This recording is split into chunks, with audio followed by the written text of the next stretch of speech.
pinaparesign ng Speaker ng House of Representatives na si Martin Romualdez ang administrator ng OTS or ng Office of the Transportation Security. Matapos kasi ito sa nangyaring insidente na kung saan isang security personnel ng NAIA ang nahuli sa CCTV na nagnakaw ng $300 na isinubo niya sa kanyang bibig para walang makuhang ebidensya. Ayon kay Speaker Romualdez, dapat nang mag-resign si Mau Aplasca na siyang administrator ng OTS dahil nga daw sa command responsibility. Ibig sabihin nito, ang maling nagawa ng isang subordinate or ng subordinates ng isang head ay kasalanan din dapat ng namumuno ng ahensya. So ayon kay Speaker Romualdez, dapat daw mag-submit ng courtesy resignation si Aplasca dahil kung hindi daw, pahihirapan niya ang OTS sa darating na budget hearing dahil hindi daw niya ito bibigyan ng budget. Pero ayon kay Aplasca, bakit siya daw ang pinag-iinitan? Samantalang siya daw ang gumagawa ng lahat ng paraan para mawala ang korupsyon sa kanyang ahensya. Pumalag siya sa sinabi ni Speaker Romualdez. In fact, sabi pa nga ni Aplasca, bakit daw kung sino pa yung nag-iimbestiga ay yun pang unang mawawala ng trabaho? Bakit hindi daw pagtuunan ng pansin yung mga public officials na involved sa korupsyon? Well, ibang usapan naman kasi yun. Marami na kasing kapalpakang nangyayari na nakakasira talaga ng imahe ng bansa natin sa mismong NAIA na sinasabi nga na ang international airport ng isang bansa ay siyang gateway para sa mga investors at mga foreigners o tourists. Marami nang hindi magandang nangyari sa NAIA.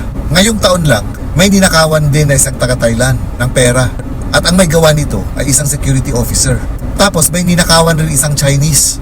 5 days after na nangyari ito sa isang taga-Thailand, sumunod agad itong pagnanakaw sa isang Chinese na kung saan ninakawan siya ng relo. At pagkatapos na nito, ito na naman isang babaeng security officer ang nagnakaw ng $300 sa isang Chinese national. Sobrang kahihiyan na ito.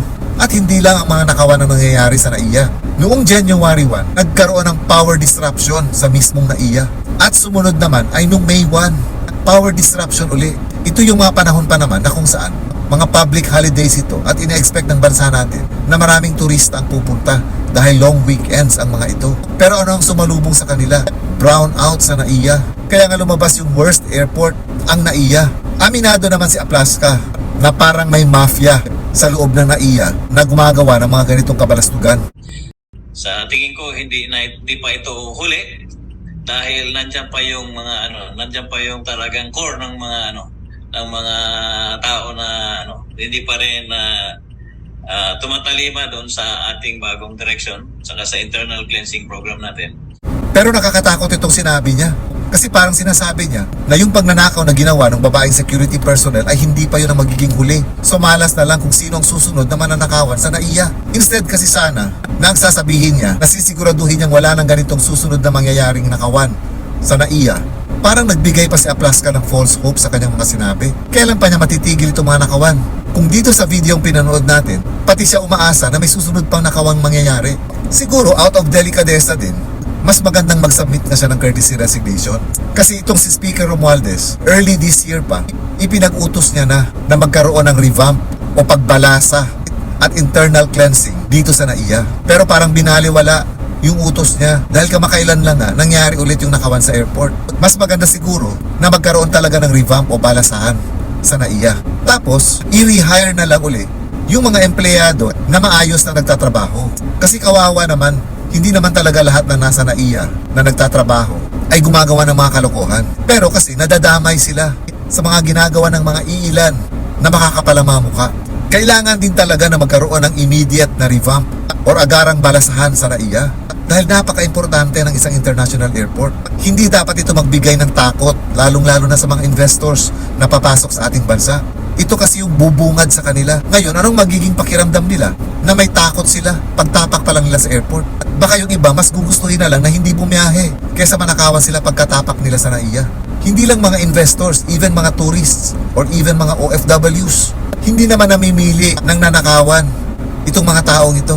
As long as nakikita nila na may opportunity silang magnakaw, gagawin nila yun. So hindi maganda na parang sugal para sa sino mang papasok ng NAIA na swerte mo na lang kung hindi ka nanakawan or malas mo kung ikaw yung nanakawan. Dapat safe ang mga international airports.